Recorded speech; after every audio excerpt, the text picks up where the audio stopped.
Camp সব সময় চালু আছে। ফিরিস্তারা 70,000 ফিরিস্তা প্রত্যেক দিন রাসূলুল্লাহর দরবারে হাজিরি দেন। এরা বসিয়া সালাম দেয় না।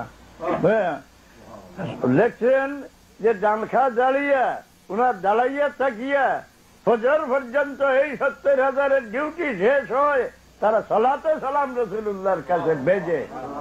আমি ক্যাম্প কি কারণে তার একটা দলিল দেই।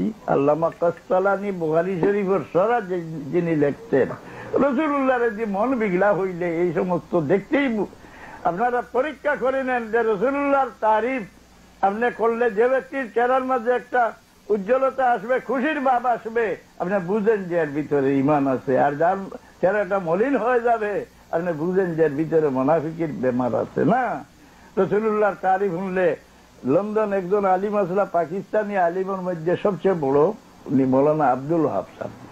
तो उन्हें बोलते हैं मैं जब किसी बंगाली से मुलाकात होती है तो मैं पहले उनको जांच कर लेता हूँ, उनसे पूछता, आपके हाल फुर्सी करता हूँ, जिनके चेहरा में बशारत देखता हूँ समझता हूँ ये सब सुन्नी है। अब जिसका चेहरा আপনার আলোচনা যার মনটা দেখি খুশ হয় এ বুঝি সুন্নি, আর দেখুন মন বেজারে আমি বুঝি গুহাবি। রাসূলুল্লাহর তারিফ করলে এই মজলিসে আপনি দুরূদ শরীফ পড়েন। যে মজলিসে দুরূদ নাই এই মজলিস আল্লাহ লানতের মজলিস, রহমতের মজলিস নাই। কারণ রাসূলুল্লাহ বলছেন যায়িনু মাজালিসাকুম বিসসালাতি আলাই, তোমরা যে কোনো মজলিস হবো আমার জন্য দুরূদ পড়িয়া তোমাদের মজলিসের রূহ প্রস্তুত করিয়া, হ্যাঁ না। এবং দুরূদ শরীফের মজলিসে উপস্থিত হওয়ার জন্য পৃথক ফেরেশতারা আল্লাহ প্রস্তুত রাখছে। যে কোনো জায়গায় দরুদ শরীফ পড়া হয় সেখানে এইগুলা ফেরেশতারা আইয়া শরীক হন। দাঁড়াইয়া কেন সালাম দেওয়া, বসে বসে সালাম দিলে কি হয় না, কি শুয়ে শুয়ে সালাম দিলে হয় না? না, আল্লামা কাসতালানী লিখছেন যে আবু লাহাব রাসূলুল্লাহর চরম শত্রু, যে যিনির উপর ধিক্কারের, তার ধিক্কারের জন্য একটা সূরা কোরআন শরীফে আল্লাহ নাযিল করছে, তাব্বাত ইয়াদা আবি লাহাবিন ওয়া তাব। হাদিস শরীফের মধ্যে এই ঘটনা আনছেন। এই ব্যক্তি মারা যাওয়ার পরে হযরত আব্বাস তাকে দেখলেন, স্বপ্নে দেখে জিজ্ঞাসা করলেন যে হে আবু লাহাব, তোমার সঙ্গে আল্লাহর কি ব্যবহার হইল? বললো যে ভাই আমার শাস্তির সীমা নাই, কিন্তু প্রত্যেক সোমবারের রাত এই দুটি আঙ্গুল ভিজাইয়া আমাকে ঠান্ডা পানি দেওয়া হয়, যার দ্বারা আমার আযাবটা একেবারে পাতল হয়ে যায়। আর এই পানিটা কি কারণে দেওয়া যায়?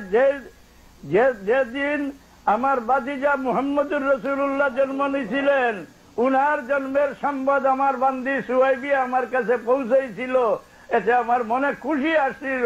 এই খুশির কারণে এই দুই আঙ্গুল দিয়ে ইশারা দিয়া বান্দিকে আমি আজাদ করে দিয়েছিলাম, আমার মন খুশি হয়ে। হ্যাঁ, আল্লামা কাসতালানী লেখেন যে একজন কাফিরের মনে রাসূলুল্লাহর জন্ম সংবাদ শুনিয়া খুশি আসাতে যদি তাকে আল্লাহ এই পরিমাণ সাহায্য দিলেন, একজন মুসলমানের রাসূলুল্লাহর জন্ম সংবাদ শুনিয়া খুশি জাহির করলে তাকে কি দেওয়া হবে? উনি লেখেন যে আল্লাহ বেহেশত ব্যতীত কোনো কিছু দিবে না। আমরা দাঁড়াই কোন সময়? রাসূলুল্লাহর জন্ম সংবাদ যে সময় আলোচনা হয় না। এই দেশে স্বাধীনতা দিবস পালন করা হয় কিনা? স্বাধীনতা দিবস পালন করতে দাওয়াত করা হয় আমার মতো লোকের নয়, দেশ বাসা গণ্যমান্য মানুষকে দাওয়াত করা হয় সরকারি ভাবে। সব বসিয়া যখন স্বাধীনতার আলোচনা আসে, জাতীয় সঙ্গীতে বলা হয়, ফেরেক টান দেওয়া হয়, এই সময় কোন লোক বসা থাকে না, সব দাঁড়াইয়া যায়। দাঁড়ায় কেন? এই স্বাধীনতার উপর খুশি যায় না, তো বসা থাকে তাকে শাস্তি দেওয়া হবে, স্বাধীনতার বিরোধী। তৃতীয়ত, যে কোনো জিনিসের সামনে সম্মান করা যায় তার অপরকে তার সম্মান করা লাগে। কাবা শরীফ সামনে হইলে সম্মান করি, আমরা কি অপরকে কাবা শরীফের সম্মান করি না? সম্মান সামনে হইলে যার সম্মান করা যায় অপরকে তার সম্মান করা লাগে। যদি রাসূলুল্লাহ এখানে হাজির হয়ে যান, কোন কাফির আসেনি বসে বসে সালাম দিব না, অপরকে ওনাকে সালাম দিতে বসিয়া সালাম দেওয়া আদব না, দাঁড়াইয়া সালাম দেওয়া আদব। তবে কারো সম্মানার্থে কেউ দাঁড়াইতে পারে না, রে ওহাবি কিতাব দেখে না। মিশকাত শরীফের সরা মিরকাতের মধ্যে আপনারা কিতাবুল জানাইজ বার করলে দেখবেন, কোনো ব্যক্তি সম্মানের উপযুক্ত দেখলে তার সম্মানার্থে দাঁড়ানি মোস্তাহাব লিখতেন মোল্লা আলী কারি, দাঁড়াইতে পারে না। তো আমরা দাঁড়াইয়া সালাম দেই কেন? ফিরিস্তারা রাসূলুল্লাহকে দাঁড়াইয়া সালাম দে। মাদারিজুন নবুয়তের মধ্যে শাহ আব্দুল হক মুহাদ্দিসে দেহলভী রাহমাতুল্লাহ আলাইহি লেখছেন যে রাসূলুল্লাহর ওফাতের তারিখে 3টা নতুন অর্ডিন্যান্স আল্লাহ জারি করেছিলেন। এক অর্ডিন্যান্স কে জিবরিল, তুমি আমার হাবিবের দরবারও বহুবার উপস্থিত হইছ, এই উপস্থিতি তোমার আমার হাবিবের জমিনের পিঠের শেষ উপস্থিতি। তোমাকে আমি সতর্ক করে দিতে আছি, যতক্ষণ আমার হাবিব তোমাকে বিদায় দিবেন না, তুমি আমার হাবিবকে ছাড়িয়ে আসিও না।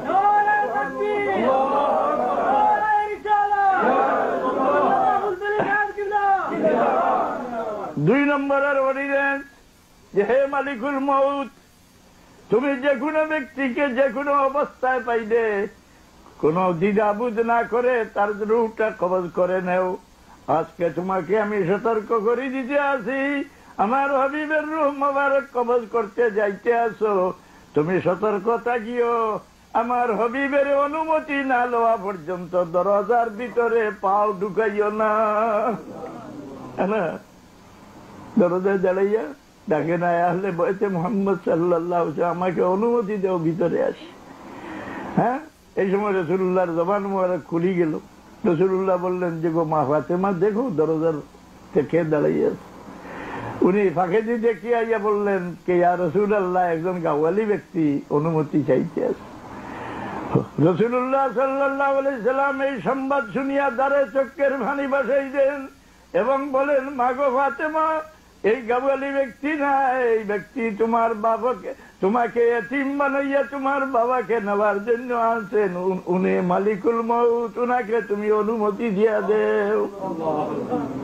3টি অর্ডিন্যান্স, আসমানের সব ফেরেশতাদের আল্লাহ অর্ডার দেন কে আসমানের ফেরেশতারা তোমরা সব দাঁড়াইয়া থাকো, আমার হাবিব আমার দরবারে উপস্থিত হইতে আছেন।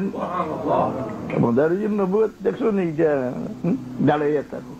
তো রাসূলুল্লাহর তারিফ শুনলে যার মন খসা হয়, মন বেজার হয়, দুরূদ পড়লে মুখটা বন্ধ করে বসে থাকে, এতে কি পরিচয় করা যায় না যে এই ব্যক্তির অন্তর রাসূলুল্লাহর দিয়া বিগলা?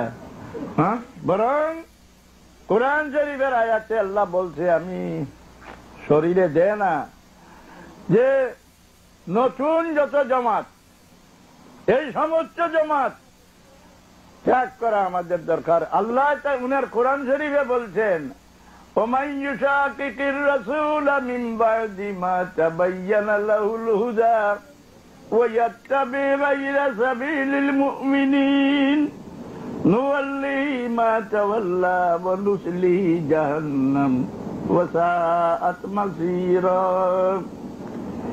যে ব্যক্তি দলিল বুঝিয়া, ওমান ইউশাকিকির রাসূলা মিন বা'দি মা তাবায়্যানা লাহুল হুদা, হেদায়েতের সব দলিল দেখিয়া আলিম হয়ে কলমা পড়িয়া মুসলমান হইছে, এই ব্যক্তির অন্তর রাসূলুল্লাহর সঙ্গে বিগড়া।